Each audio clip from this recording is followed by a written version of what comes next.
Hello, friends. This is Jim here with Science Talk. And in the last of the oscillating systems of the planet, briefly to share with you the Arctic Dipole. So let's get right to it. The Arctic Dipole Anomaly is a pressure pattern characterized by high pressure on the Arctic regions of North America and low pressure on those of Eurasia. This pattern sometimes replaces the Arctic Oscillation and the North Atlantic Oscillation. It was observed for the first time in the first decade of the 2000s and is perhaps linked to recent climate change. Now, let's pause there and kind of, further clarify that last sentence. But the thinking is that climate change has helped create this Arctic dipole situation. And as we're going to see later on, this has significance in terms of sea ice. The Arctic dipole lets more southern winds into the Arctic Ocean, resulting in more ice melting because southern winds are warmer. The summer 2007 event played an important role in the record low sea ice extent, which was recorded in September, which is the oceanic summer. The Arctic dipole has also been linked to changes in Arctic circulation patterns that cause drier winters in northern Europe, but much wetter winters in southern Europe and colder winters in East Asia, Europe, and the eastern half of North America. Kind of sounding similar to what the AO and the NAO do when they go through their back and forth, the positive and negative phases, respectively. Okay.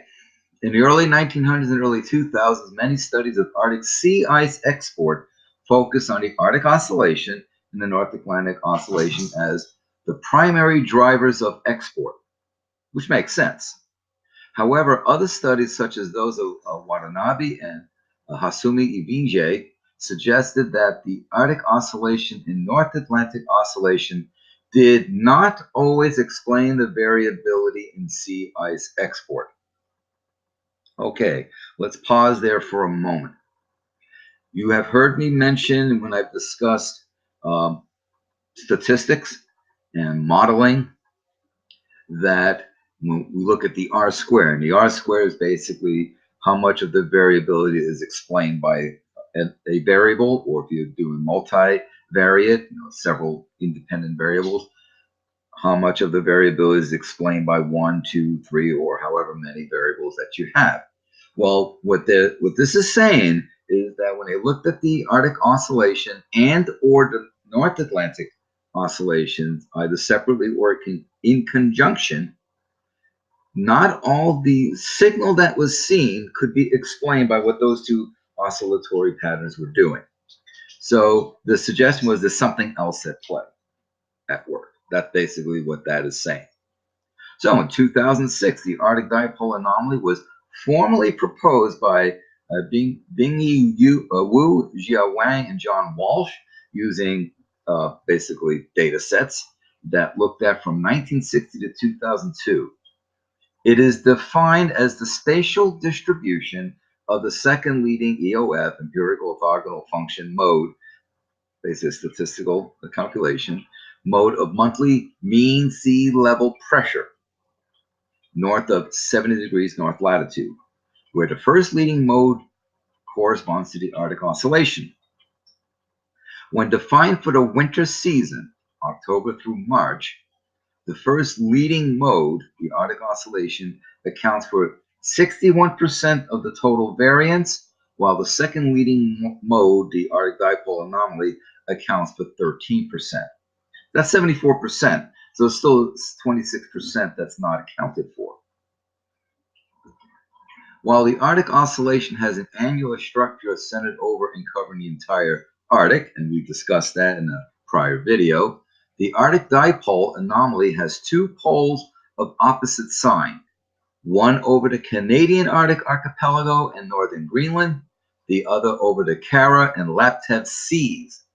This dipole structure leads to a pressure gradient with a zero isoplet oriented from the Bering Strait across the Arctic to the Greenland and Barents Seas. As a result, anomalous winds are generally directed parallel to the zero isopleth either towards the Greenland and Barents Seas, which is the positive mode, or toward the Bering Strait, which is the negative mode. Now, an isopleth is simply a line, contour line connecting equal values of whatever the variable may be. You've heard of isobars and isotherms. So isobars are lines connecting the same pressure, isotherms the same temperature. So isopleths, think of that as a general, generic connection. It could be whatever the variable may be. So, and the zero is basically referring to kind of what's the neutral, if you will, or the midway between the values. And I'll show you that later on here.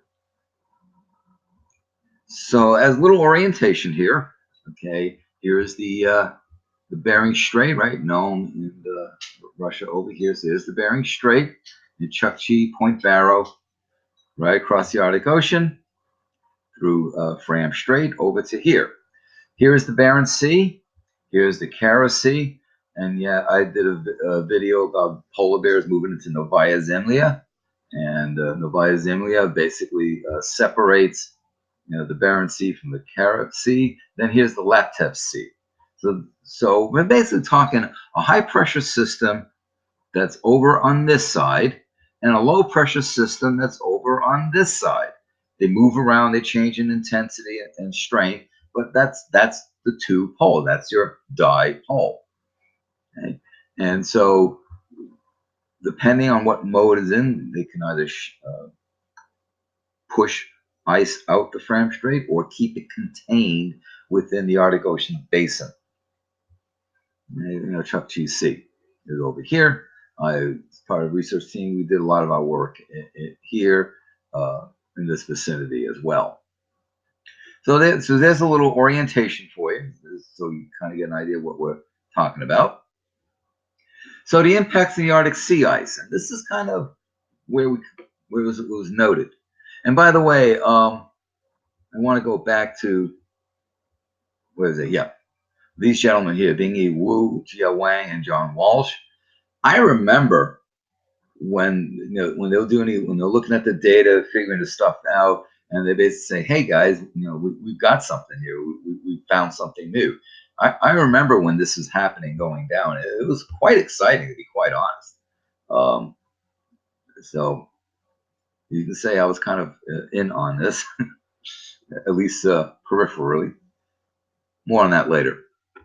So anyway, although the Arctic Oscillation is responsible for more of the total variance in mean sea level pressure over the Arctic, the meridional wind anomalies that arise as a result of the spatial structure of the Arctic Dipole anomaly make it the primary driver of Arctic sea ice export variability. The base is the same. The Arctic Oscillation is the main driver for moving sea ice. During the positive phase of the Arctic Dipole anomaly, anomalous winds drive sea ice from the central Arctic out the Fram Strait into the Greenland Sea, the Jin Sea, the Greenland, Icelandic, Norwegian Sea, via the transpolar drift stream. That's a current that's found in the Arctic Ocean. In contrast, during the negative phase, anomalous winds reduce the removal of sea ice through the Fram Strait. This is supported by Watanabe et al., as well as Wang et al. In 2009, which also includes John Walsh and on that, which show that sea ice export is enhanced during the positive phase of the Arctic Dipole anomaly, while export is reduced during the negative phase. So basically, to sum up that paragraph, negative Arctic Dipole tends to retain ice within the Arctic. Positive Arctic Dipole tends to drive ice out of the Arctic and drive in warmer subarctic air into the region, enhancing melt. Okay. However, the Arctic Oscillation cannot be ignored when considering sea ice export from the Arctic.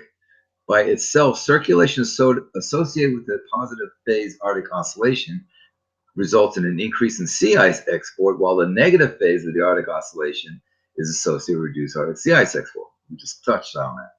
When considering sea ice export in connection with the Arctic Dipole Anomaly, the Arctic Oscillation determines the sign of the dominant mean sea level pressure anomaly, while the Arctic Dipole Anomaly determines the location of the dominant mean sea level pressure anomaly over the Canadian Arctic Archipelago and northern Greenland, or over the Kara and Laptev Seas. Therefore, while the Arctic Dipole Anomaly determines whether the overall export of sea ice will be promoted or restricted, the Arctic Oscillation will either enhance or diminish the influence of the Arctic Dipole Anomaly. Translation: the two work together. The two work together to either enhance or restrict ice movement, sea ice movement. That's basically what they're saying. They're tied together. They're coupled. They're working together. And that's a theme you've heard me in this video series, basically saying that all these systems are interconnected. When we talk about teleconnections and other means. Connection to extreme summer sea ice minima. The Arctic Dipole Anomaly has also been suggested to play an important role in the occurrence of several extreme sea ice minima. That's the minimum is the Latin singular. UN becomes an A for the plural. So it's not minimums, minima. That's the correct plural. So in case anybody want to say I did something wrong there, 4 years of Latin. That have occurred since the mid-1990s, including the minimum in 2007. Wang et al. In 2009 suggests that in addition to anomalous winds driving sea ice out of the Arctic through Fram Strait, the positive phase of the Arctic Dipole anomalies may also increase the flow of relatively warm waters from the North Pacific through the Bering Strait into the Arctic Ocean. Warmer waters, in addition to increased sea ice export, could result in reduced sea ice areal extent. Additionally, preconditioning, so quote unquote, of sea ice from the previous winter and summer seasons, as well as multi-decadal trends, plays a role in determining minimum sea ice extent for a given year. The preconditioning is basically referring to how thick the ice will be from if any of the ice became multi-year ice, surviving previous winter, the thickness, that kind of stuff. Now, if we're driving, you have a transpolar drift goes this way. If you're driving ice this way, obviously, the ice is going to be floating on the water that's moving it in there. Well, conservation of volume. If I'm losing water from this direction here, I have to do what? I have to pull in water through the Bering Strait to replace what goes out the Fram Strait. Well, that water that comes in through Bering Strait is going to be warmer. Just like I talked about getting that warmer sea water underneath the sea ice off Antarctica, helping to melt it from below while it melts from above. Well, we're going to have warmer water melting the sea ice from below up here as well. So it's the same concept.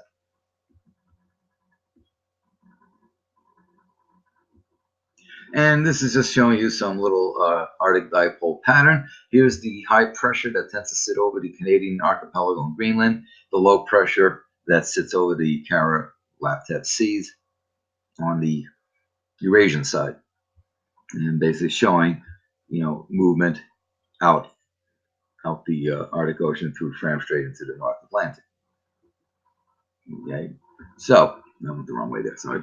All right, so here's some graphic. This is what I was talking about, that neutral, that zero isopleth. So that's all this white stuff here. So now, okay, to orientate ourselves here, here's Alaska, here's the Bering Strait, here's Russia. So we can see, let's see, there's Novaya Zemlya, so there's the Kara and Laptev Sea, that's the East Siberian Sea. But anyway, so here's your low pressure, right? Look at the isobars here. It's in millibars, right? So there's that. Red is really high pressure, purple is really low pressure. We have really low pressure here. That's Lake Baikal, by the way. So here's Scandinavia. So you get your orientation. So here is your high pressure system over the Canadian archipelago. And here's Greenland. Here's low pressure here. Now recall, high pressure systems in the northern hemisphere rotate in a clockwise manner. And don't forget, we're right at the pole here. Coriolis is going to be extremely pronounced. Your maximum value of Coriolis is going to be right at the pole, right? The sine of 90 is 1. So you're going to have the most deflection up here at the pole, and you're darn close to it. So you're going to have a very strong curling, very strong Coriolis. So we're going to have a tight flow here, and of course, low pressures go counterclockwise. Now, depending where these guys are situated, when you have flows that's going this way and a flow that's going this way, right, the winds are going to go parallel this way. This is that zero isoclep, and it's going to push. It's going to push water this way. Now, it can go right through Fram Strait, or you have land masses that impede, and thus you don't have the transport of ice necessarily out the Fram Strait. So if I'm looking at this here, so here's Greenland, so here's here's Scandinavia, here's Greenland. This push here, with the wind blowing this way, it's hitting the land. If this was oriented this way, this is oriented this way, so that it went in more in this direction, then that would be a positive AD, meaning that sea ice would be exported out. But looking at this, I'm going to say this is more in the negative phase of it, because it looks like that the ice is going to be pushing into the land, so it's going to be retained. And of course, this is an average of June's from 07 to 12, but kind of gives you an idea of the fact that these systems do exist. So, okay, the top panel is, again, these are vector fields.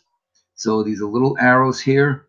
The thickness of the arrows indicates the magnitude, and of course the direction the arrow is pointing indicates the arrow that things are moving.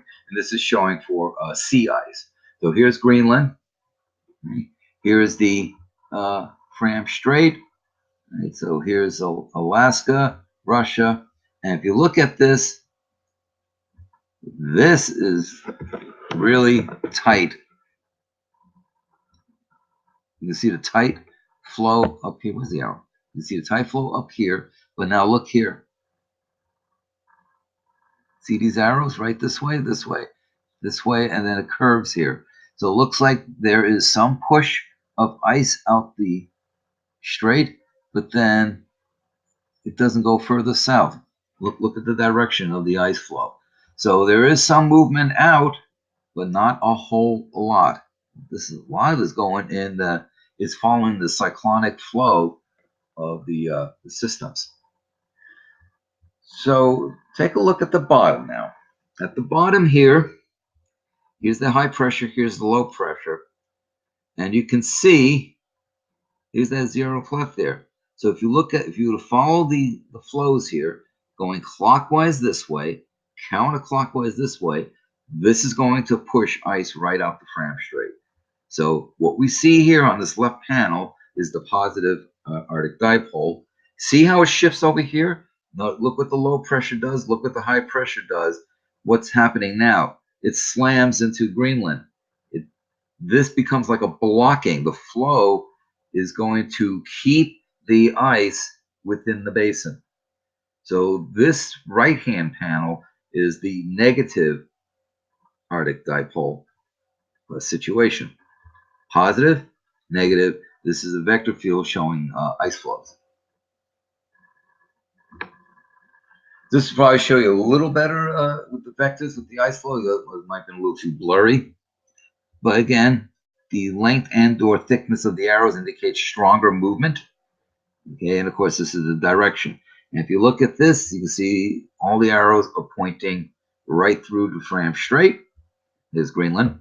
But look at the arrows here, more contained. So the left figure shows ice moving out of the Arctic Ocean through Fram Strait, indicating positive AD, Arctic Dipole. The right figure shows ice being retained within the Arctic Ocean, indicating negative AD, Arctic Dipole. So if you're retaining the ice, you're not having water move through, so you're not going to like siphon, pull in water behind it through the Bering Strait, you're not allowing warmer water into the Arctic Ocean to melt the ice. Whereas here, yes, that happens. Ice, you have the transpolar, the ice goes right out here, so you have to pull in water from behind. That water is going to be warmer, it's going to melt some more ice. That's basically what's going on. Here's some indices. The top is the Arctic Oscillation, the bottom is the Arctic Dipole. Basically, CP is cold phase, WP is warm phase, NP is neutral phase, and the black line is the mean. Now, it's not the greatest of matches, at least this is from Knudsen et al. In 2018. It's basically a 20-year record from 1998 to 2017 inclusive. And it shows you, here's the positive phase, here's the negative phase. And sometimes there's some correlation, some matchup, some reinforcement. Other times they're not. So they're not totally synchronous, but they're still going to affect each other. So you could have a positive AD. Right, let's take a positive AD, like say here. Where's the arrow? Say here. Right? But now look at the Arctic Oscillation. It's going to be negative AD. So it's going to be a restricted amount of ice going out the Fram Strait, if any. Sort of like this situation, or else as well as this situation. So you might have some sort of countering, what have you. But if you look at this here, positive AD with a positive AO, this is really going to drive sea ice out. Likewise, if we look at, say, this negative, almost wind up with this negative, it's going to really help retain the sea ice within the Arctic. We see it especially in 2016. Look at that. And conversely, if you have a tendency for the Arctic dipole to be negative, to retain the ice, but the Arctic Oscillation is positive, like we see here around 2013, that could lead to sort of an in-between state, where some ice is exported, but not a whole lot. Here's Overland et al. From 2012. The light bars are the Arctic Oscillation, and this is the June series, and the line with the crosshairs, whatever, is the Arctic Dipole. Again, sometimes they show excellent correlation, other times they don't. And it goes back to they can either reinforce either the retention of sea ice or the expulsion of sea ice, or they kind of sort of negate each other so that you have reduced retention and or reduced expulsion of sea ice through the Fram Strait. Here we've seen some, this is negative here according to this data. So this is going to be strong retention of the sea ice. This is positive here, so we're going to have strong expulsion of the sea ice. Likewise, we get here, and so forth. So this data set shows a little tighter coupling, but again, that's kind of how you look at this data. Will they work together to enhance expulsion of sea ice or retain the sea ice, or some state in between? And of course, that depends on what the high and the low pressure systems are doing, atmospheric pressure, and other parameters. So in conclusion, I wanted to mention this. Sea ice loss is accelerating. There's now direct evidence that the jet streams are being directly affected. This will in turn impact the AD, the AO, the NAO, and possibly all the other major oscillation systems of the planet. I am preparing a video on this very topic. But what I also want to mention is that with the warming temperature, the isoplex, be it isobars, isotherms, are not as strong a gradient. Recall that if I have strong pressure gradient, I'm going to have strong winds or strong currents. If they start being diffused, it's not going to move as readily. So now If you have the jet stream dipping down, but it's not moving as fast, and it's a low pressure system, there's going to be a prolonged precipitation event, whatever time of the year it is. And I showed you some of what happens in like the Arctic Oscillation with the jet stream dipping down. The same thing with the NAO. The different tracks of the storm that the different storm tracks follow. That's all due to the jet stream driving it.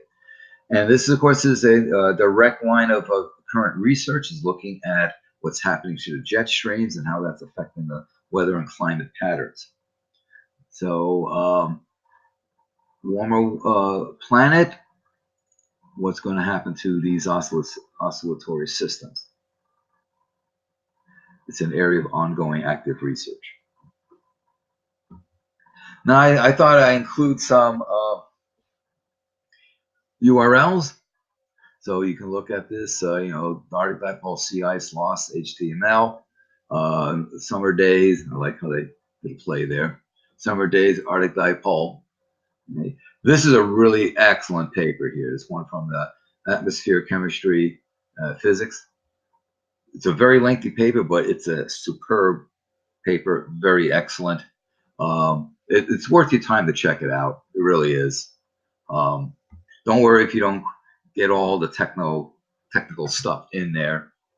Reading through the discussion, it'll give you an idea of what's going on. It's a really excellent paper.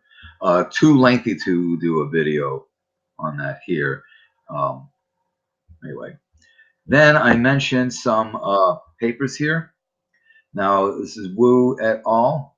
You got Wang et al. So you got Wu, you got Wang, you got John Walsh, then you got Zhang, Watanabe, etc., etc. This is the paper right here. This is the paper that stated we have this new phenomenon. This is where Arctic Dipole got introduced into the scientific literature.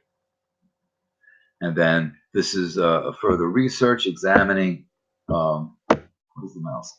Examining, major record drive to record lows in Arctic summer sea ice extent. Okay. The Geophysical Research Letters, Journal of Climatology.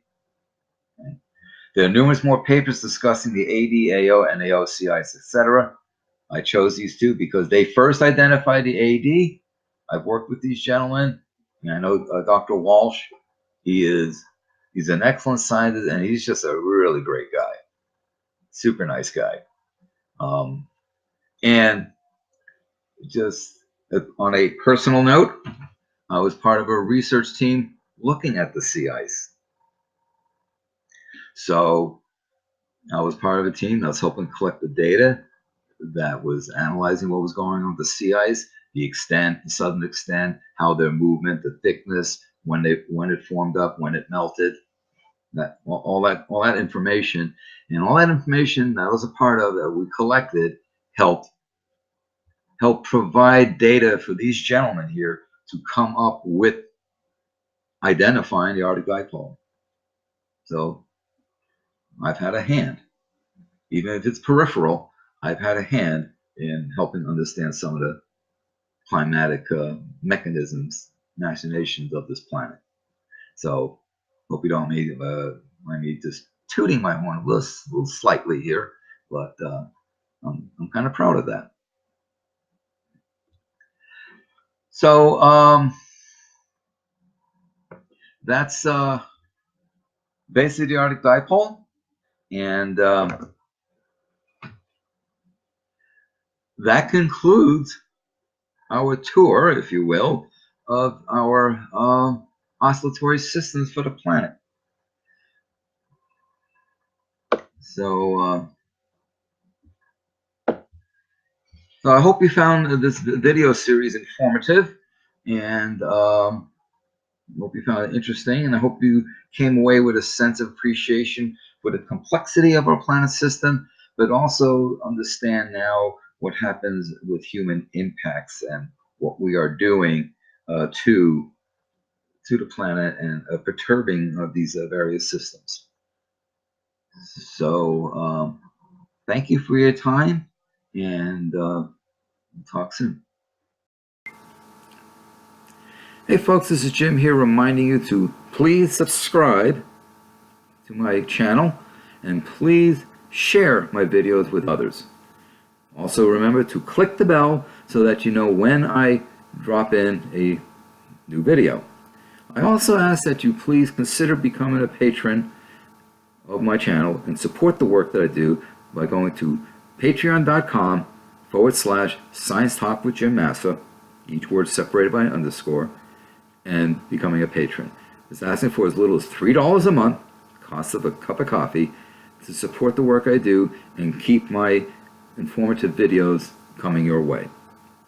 Thank you for your support.